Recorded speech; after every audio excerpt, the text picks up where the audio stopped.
How do you solve this? Paano kung hindi pwedeng gumamit ng scratch paper? Paano kung mabilisan? Well, let's talk about 5 different ways on how to subtract numbers sa video na ito. This video is brought to you by the Team Leica Review Books. More about these later.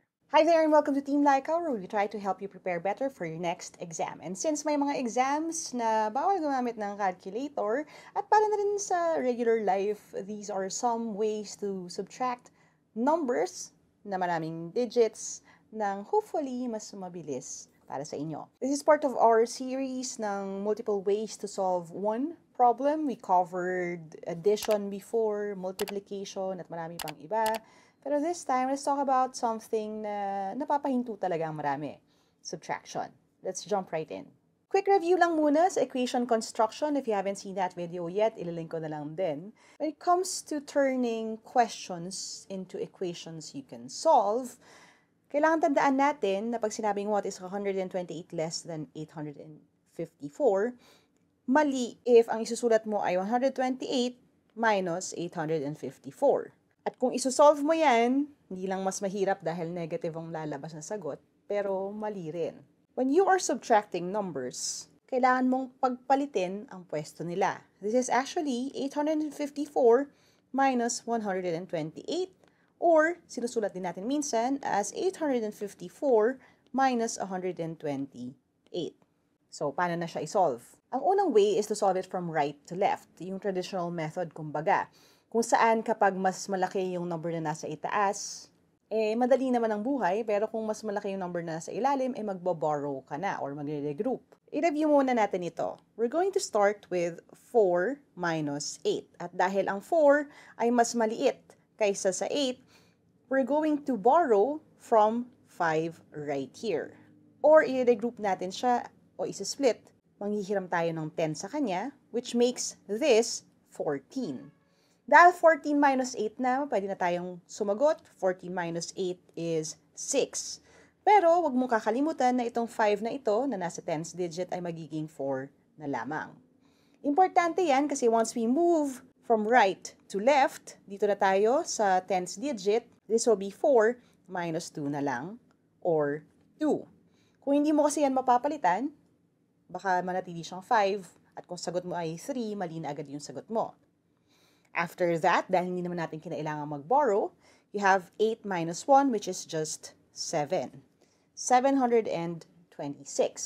This is something to remember as we go through each of the other methods. Kasi dapat yung sagot pareho pa rin. Method number 2 is split and solve. Well, yun lang yung tawag ko sa kanya. Ang benefit ito is we go from left to right. In short, parang final answer na agad yung naisusulat mo. At kung nagme-mental math ka by writing everything sa ulap, dito hindi mo na yun masyadong kailangan gawin. All I have to do is to treat it as different blocks. Now, isusulat ko siya just so you can visualize what I mean. Pero ang ibig sabihin niya is we're going to split it into 800 minus 100, 50 minus 20, and 4 minus 8. Wag niyo munang intindihin yung nasa dulo ha. Dito muna tayo sa left. 800 minus 100 is 700, which means yung first digit ko is 7.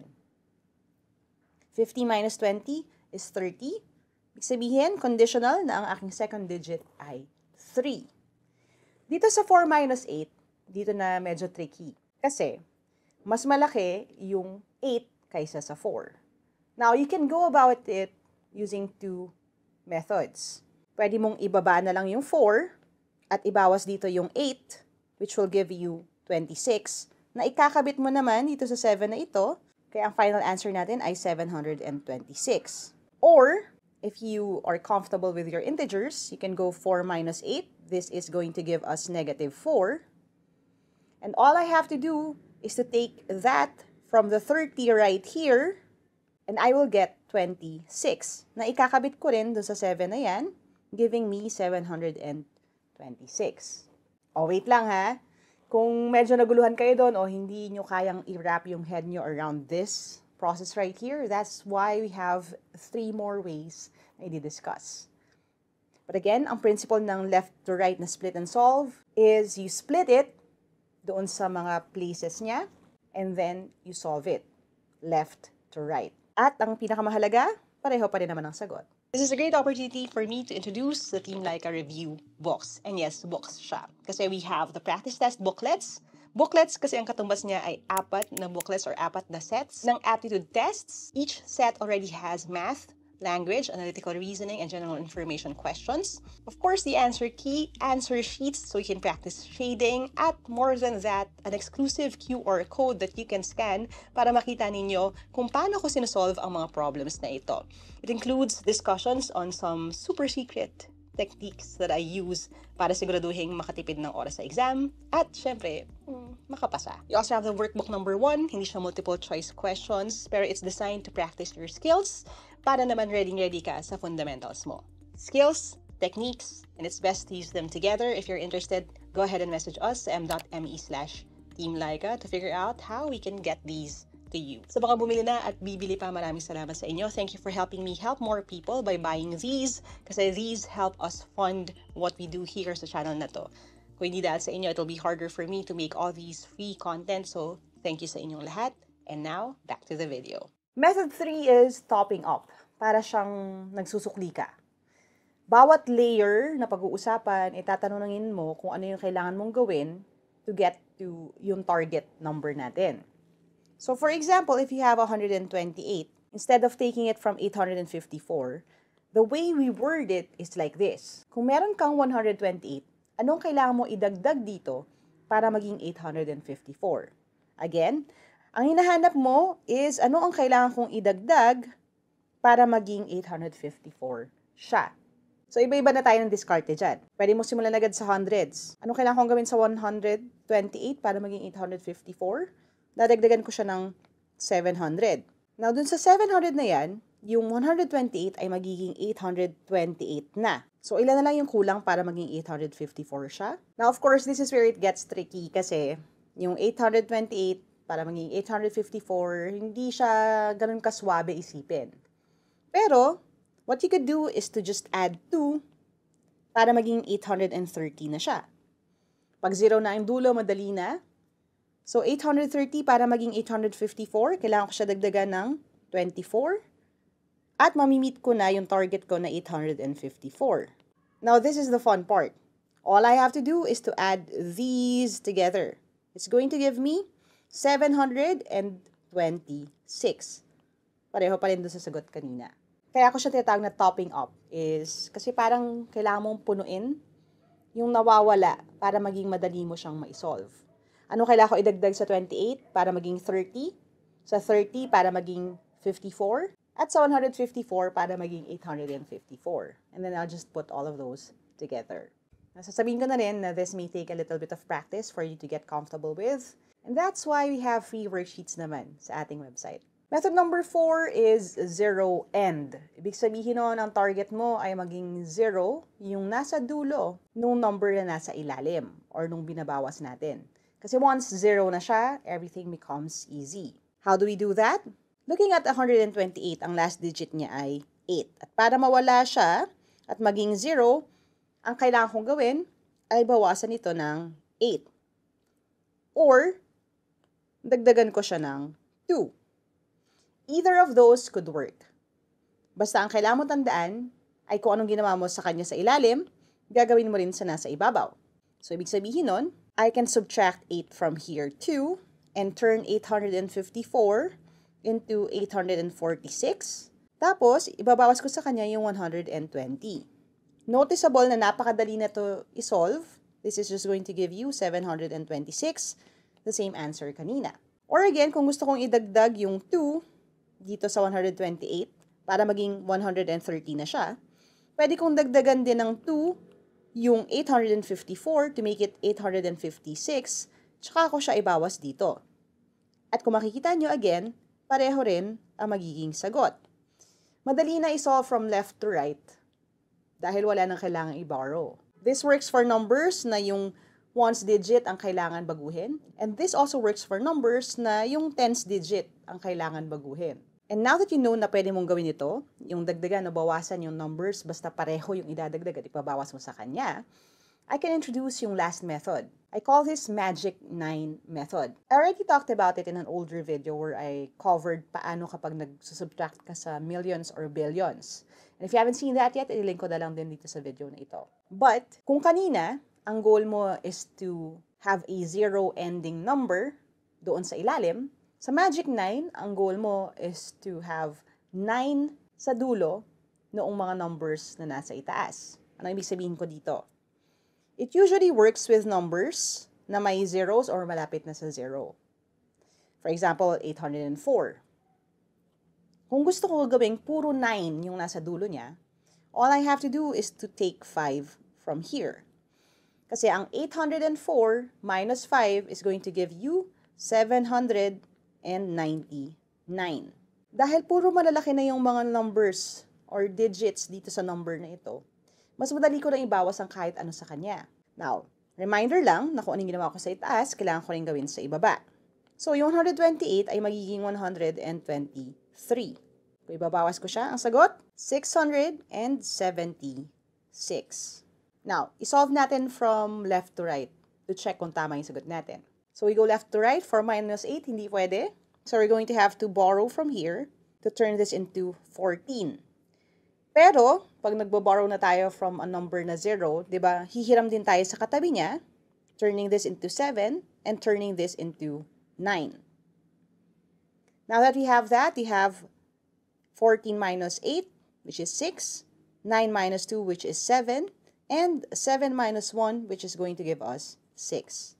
Now, as you can see, pareho lang naman yung mga lumabas na sagot. Now, how do I personally solve problems like this? Honestly, depende sa kung ano yung mga combinations ng numbers. Minsan, kung pare-pareho naman na kasya na yung digits nung nasa ilalim, edi you just go from left to right.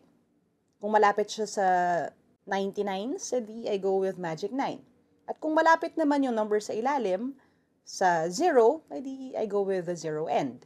Depende sa kung ano yung binigay na tanong. Now, it's up to you to choose and use the method that works for you. It's time for your quick quiz, so if you're ready with your pen and paper, your timer starts now.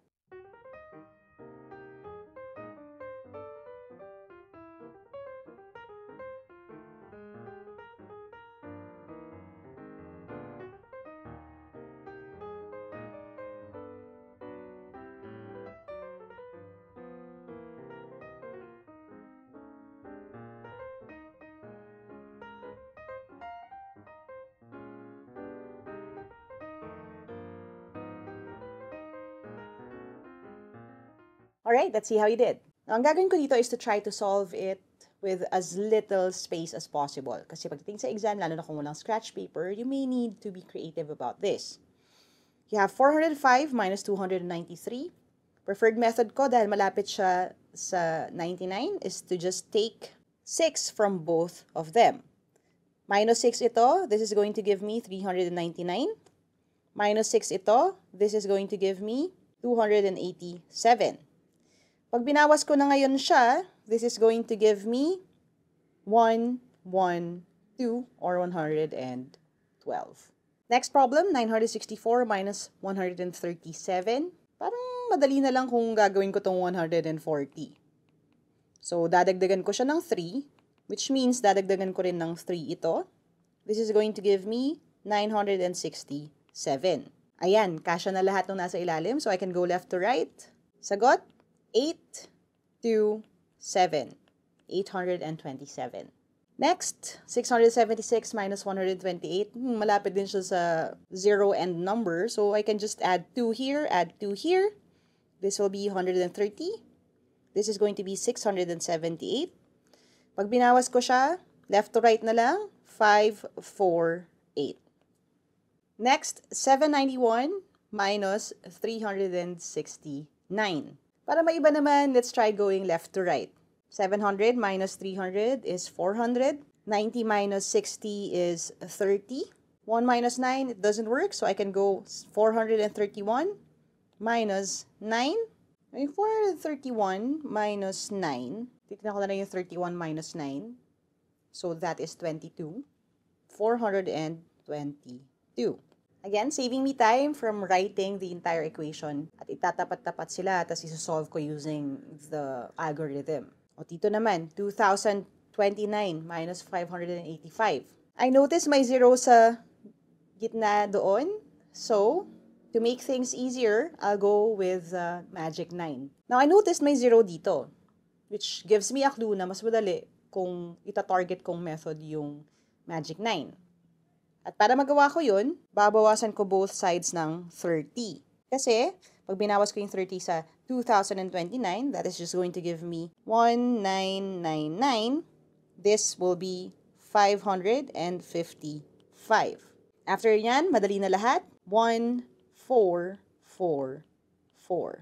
1,444. So again, the goal here is for you to get to the correct answer and hopefully get to it faster. And honestly, if none of these methods work for you, even with practice, pwede ka naman mag-stick dun sa traditional method of solving.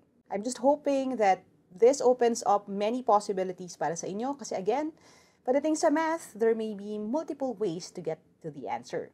Magandang gamitan ng diskarte, gamitan ng techniques. That way, makasave kayo ng time na pwede nyo gamitin for other portions ng test. If you haven't subscribed to this channel yet, don't forget to hit subscribe and hit that bell icon. Marami pa tayong videos na paparating. At kung bitin naman kayo, we have other lessons right here that you can watch. But for now, as you always see sa channel to, never stop learning. Adja, kaya niyan. I'll see you in the next video and bye for now.